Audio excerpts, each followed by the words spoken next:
Good morning YouTube, and firstly an apology for my tardiness. I've not been around, but as you can see we've been busy behind the scenes creating a new workspace for Kerry, and we're going to be using these machines to do some pretty cool little things to do with camper vans, as well as her running her own business. But that's all I'm going to say on that. You're going to have to wait and see. Today we're going to be looking around this.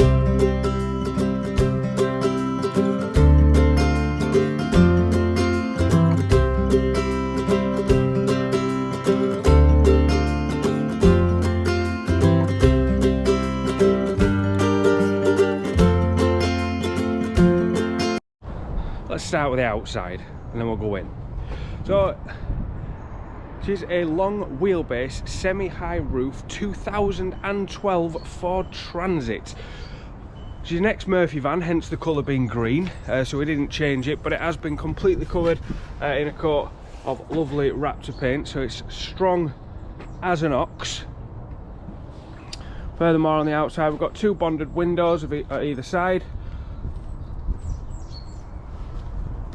And coming around to the back, as you've just seen in the little B-roll there, the double bed at the back does fold up to easily get two push bikes in there. As you can see, there's plenty of space, and by removing pedals you can get three. So we can put three push bikes. If you turn the bars and remove the pedals, you can get three push bikes in there. It's a shame four's not possible, but if you are a family of four with a smaller child, a smaller bike will easily go on the top bunk for travelling. The back, because it was an ex-Murphy van, does have the safe T-bar, which means if you get rear-ended, it's not going to hurt as much. Although it is going to hurt the car that rear-ends you. It'll smash the bumper to pieces. So that's just a nice extra safety feature that it has because of that. So we do have a 100-watt solar panel up on the roof, combined with the split charge relay, keeps the two 110 amp hour leisure batteries charged up, no problem whatsoever.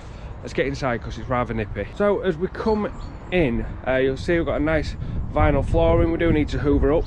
We've got a few more bits, just bits of tidying up before we get ready to sell. We've got a doormat on the way in for wiping your boots. Starting with the cab, it's got a brand new cab floor. It's been fitted, just ready for the sale. And also the cab roof is again absolutely brand new. We've just installed that, ready for the sale, just to tie it up for the customer. So this was our van, and it's been sat for a while now because obviously we built Apollo, started using Apollo, and we've not really had a chance to get this one tarted back up and ready for sale, but we've got it done now. The table is only on a single leg. This means that when you want to get in and out of the van, should you have this up and it's in the way, you can swivel it and get it out of the way. It does have 4 seats, 3 in the front, 1 in the back. Plenty of storage. We've still got the above cab storage there, and then we've got the lockers. We've got 2 lockers along there, and then you've got your cupboards down here. These ones are containing your water tank. This is your gas locker, and then the rest are just, just cupboard space.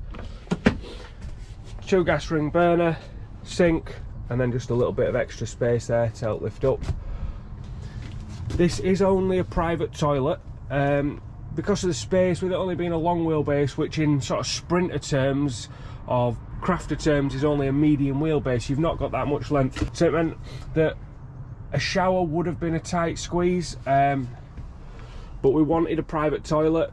I think most families, if you've got young children, the last thing you want to be doing is having a pee in front of your kids. As you've seen from the back, the bottom double bed does fold up, which sort of makes a sofa on the inside, but that wasn't the intention. It was just so we could have the boot space for carrying the bikes or anything else that we needed to carry, deck chairs and windbreaks and all that sort of stuff. It gives you that really big boot space. Each bunk has got its own light and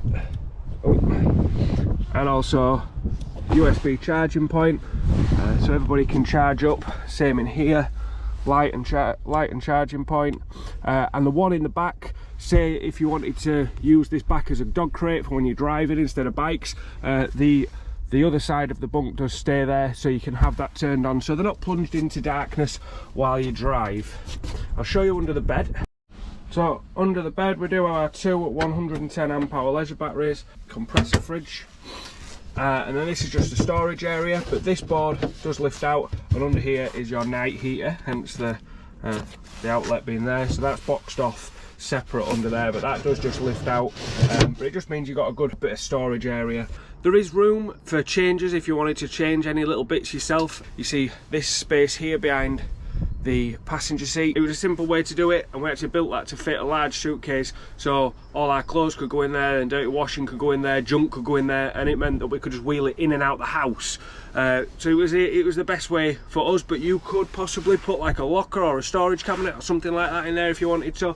So I say there is places where you could, you know, change or make it more suitable for how you want to use the van. The van has 180,000 miles on the clock.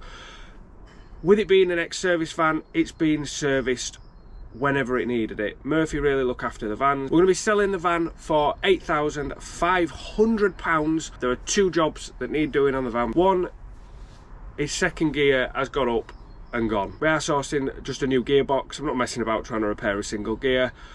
So once the gearbox is in and the under sealing is done, then should be ready to go. I would prefer that somebody came to look at it and appreciated how clean it was underneath before we undersealed it. So if anybody likes the look of the van and wants to come and see it, maybe wants to leave a deposit, by all means do. Once you've seen it, we'll get the last two things sorted out, and she will be yours. If you're a mechanically minded person and you want to come look at it, take it for a test drive, and you've decided that you can do the gearbox and underseal it yourself, take it away for 8 grand. We've been looking at gearbox prices are about 200 quid second hand. Come and have a look. She's a really lovely van. Drop me a comment in the comment section and we can get in touch with you via Facebook or one of our other socials for you to come and have a look at the van in person in all her little glory. But until then, I hope you've all enjoyed the video. If van tours is what you really like to see, then don't forget to subscribe to Stearman's on Tour, and we'll drop another link to another van tour down here.